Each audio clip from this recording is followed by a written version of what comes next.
Looking around YouTube, you tend to notice that it's the same exercises and the same concepts and ideas being shared time and time again.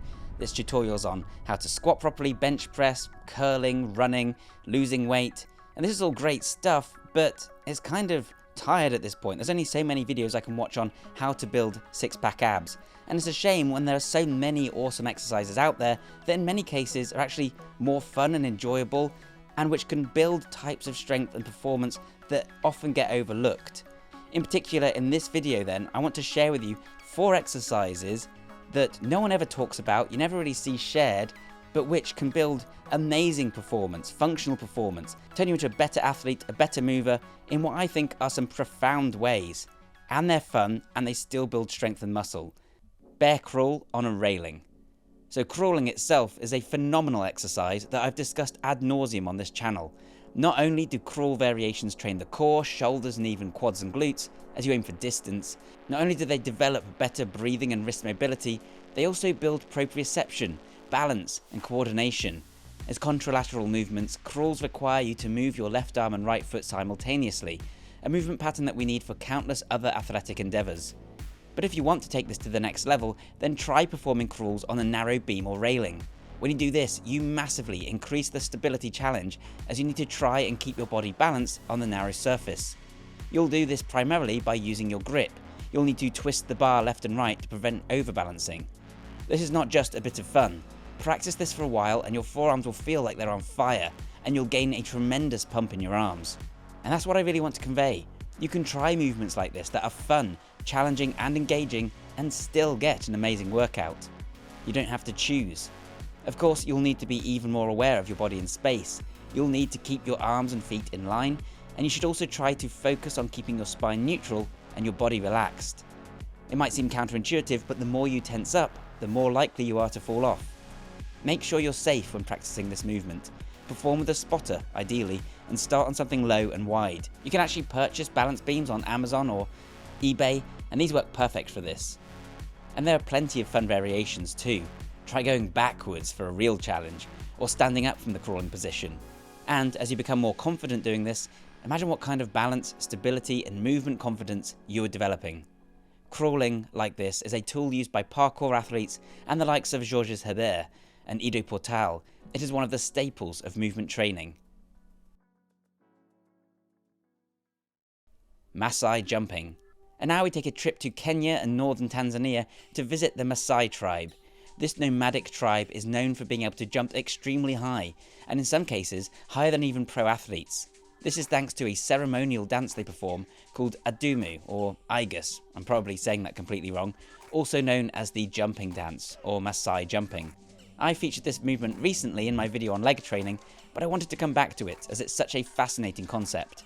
Essentially, Masai Jumping involves leaping up and down on the spot, keeping the torso vertical and only somewhat flexing at the knees and ankles.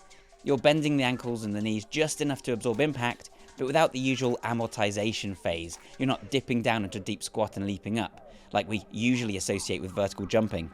Better yet if you can avoid doing an arm pump.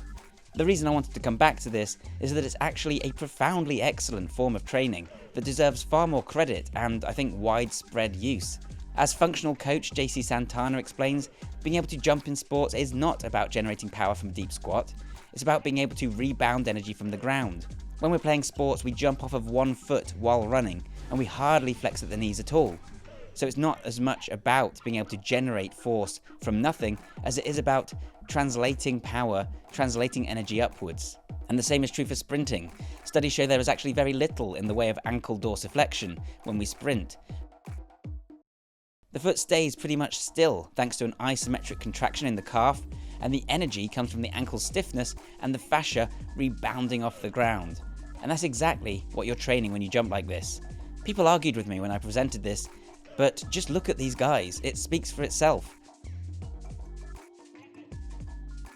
They are not doing heavy squats, they're not doing complicated Verkhoshansky depth jumps, they're just bouncing up and down the spot, and they can jump so high it's borderline superhuman.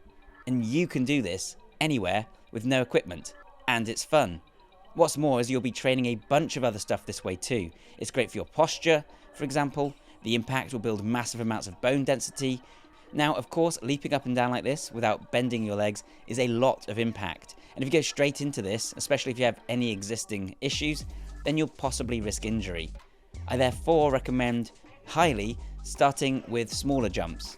Jumping rope is a great option, and if you're more interested in the health benefits rather than the athletic effects, you can use rebounding on a small trampoline instead. Trust me on this, otherwise you're going to have sore shins and ankles for a while. I'm going to keep training with this one, and I'll let you know how it goes and if it makes any improvement. Something else you'll notice when watching the Maasai tribe is that they are practicing their jumping with bare feet. This increases the challenge, but means it's actually the tendons and the structure of the feet doing the work, rather than springy soles. It's also actually safer, as they're able to feel the ground underfoot and adjust the position of the ankle accordingly. This is why I always advocate for shoes that mimic going barefoot, like today's sponsor, Vivo Barefoot. Vivo Barefoot make what I think are the very best barefoot shoes around, thanks to their awesome and varied designs, range of styles, durable materials, sustainable sourcing, and incredible comfort. I now only wear shoes from Vivo Barefoot, because I know they'll let me move so much more athletically. I simply cannot balance on a railing anywhere near as well when I'm wearing regular shoes, because there's practically a huge wedge of foam between my foot and the bar. Vivos feel significantly more comfortable than other shoes, and I never feel like I need to take them off as soon as I get in. And I love knowing that any movements I perform are all me. I'm not relying on a huge heel lift to cheat my way into a deep squat or a pistol squat, which leaves so many people with tight calves. Anything I can do in Vivos, I can do under any circumstances. And Bioneer viewers can get 20% off a pair of Vivo Barefoot shoes by using code Bioneer20 at checkout. Thanks again to Vivo Barefoot for sponsoring this video, and now on with the show. Rope climbing. Here's another exercise I've discussed before, but a long time ago. Rope climbing is one of the most challenging and effective ways to build grip strength, bicep strength, core strength, and lat strength. It's also a ton of fun. There's a good reason you don't see this exercise that much, which is that it's not terribly convenient or practical for a lot of people. That said, it's also not quite as difficult to set up as you might think. You can find a short rope on Amazon easy enough, they're not expensive, and then use a knot or a carabiner to attach it to a pull-up bar or tree branch. Loop the rope through itself to secure it, or attach it to an eyelet. You can even use towels or a bedsheet or a rope swing in the woods somewhere. I mean, this setup is far from perfect. It's not high enough from the ground, it's a bit close to the wall. Most people, if you have some kind of pull-up bar, it's probably going to give you a little bit more clearance, but even with this, you can make do. And if you take it out somewhere where there's a tree branch that you can trust, then, sky's the limit. From there, the aim is to move one hand over the other as you climb. If you only have a short distance, you can climb just a little way up and then back down. Either way, you're maintaining constant pressure on the biceps and the grip, while again using a lot of coordination.